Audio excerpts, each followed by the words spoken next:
Breaking news, সরকারের বিরুদ্ধে সমালোচনা করলেই খাইতে হবে গণপিটুনি, এরকমই একটি নতুন আইন জারি করা হয়েছে সারা দেশে। এ ব্যাপারে বিস্তারিত জানাইতে আমাদের সাথে সরাসরি যুক্ত হচ্ছেন সহকর্মী আবুল রিপোর্টার। ধন্যবাদ মোকলেস। দর্শক, একটি নতুন আইন জারি করা হয়েছে এবং এই আইনে বলা হয়েছে যে এখন থেকে যদি কোনো ব্যক্তি সরকারের সমালোচনা করে তাহলে সে ফ্যাসিবাদের দোসর হিসেবে বিবেচিত হবে এবং এই আইন অনুযায়ী এর একমাত্র শাস্তি গণপিটুনি। এছাড়াও আবুল রিপোর্টার, যে মোকলেস, এই আইনে কি ধরনের সমালোচনার কথা বলা হয়েছে? যে কোনো ধরনের সমালোচনা, এই ধরেন যে যদি কেউ বলে যে উপদেষ্টাদের বুড়ি বাইরে গেছে অথবা তারা শীতকালে গোসল করে না, তাহলেই সে ফ্যাসিবাদের দোসর হিসেবে বিবেচিত হবে এবং আইন অনুযায়ী শাস্তি হিসেবে তাকে তাৎক্ষণিকভাবে গণপিটুনি দেওয়া হবে। শুধুই গণপিটুনি, আর কোনো শাস্তির বিধান কি রাখা হয়েছে এই আইনে? না মোকলেস, এই আইন অনুযায়ী সমালোচনাকারীর একমাত্র শাস্তি গণপিটুনি।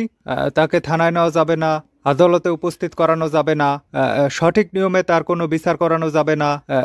এই আইন অনুযায়ী তার একমাত্র শাস্তি হচ্ছে তাৎক্ষণিকভাবে গণপিটুনি দেওয়া হবে। এইটাই ধারা অনুযায়ী নিয়ম মোকলেস। ধন্যবাদ আপনার আবুল রিপোর্টার।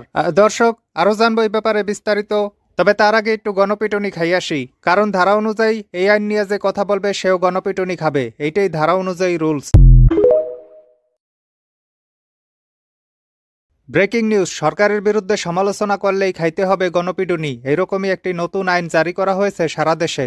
এ ব্যাপারে বিস্তারিত জানাইতে আমাদের সাথে সরাসরি যুক্ত হচ্ছেন সহকর্মী আবুল রিপোর্টার। ধন্যবাদ মোকলেস।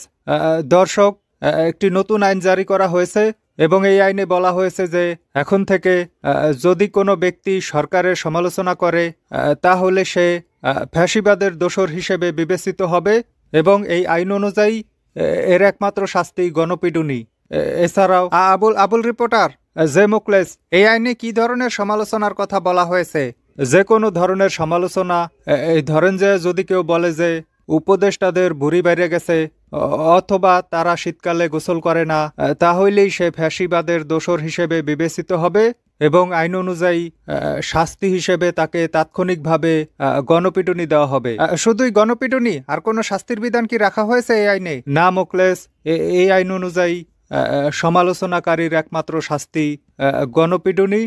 তাকে থানায় নেওয়া যাবে না, আদালতে উপস্থিত করানো যাবে না, সঠিক নিয়মে তার কোনো বিচার করানো যাবে না। এই আইন অনুযায়ী তার একমাত্র শাস্তি হচ্ছে তাৎক্ষণিকভাবে গণপিটুনি দেওয়া হবে। এইটাই ধারা অনুযায়ী নিয়ম মোকলেস। ধন্যবাদ আপনার আবুল রিপোর্টার। দর্শক, আরো জানবো এই ব্যাপারে বিস্তারিত, তবে তার আগে একটু গণপিটুনি খাই আসি, কারণ ধারা অনুযায়ী এই আইন নিয়ে যে কথা বলবে সেও গণপিটুনি খাবে, এইটাই ধারা অনুযায়ী রুলস।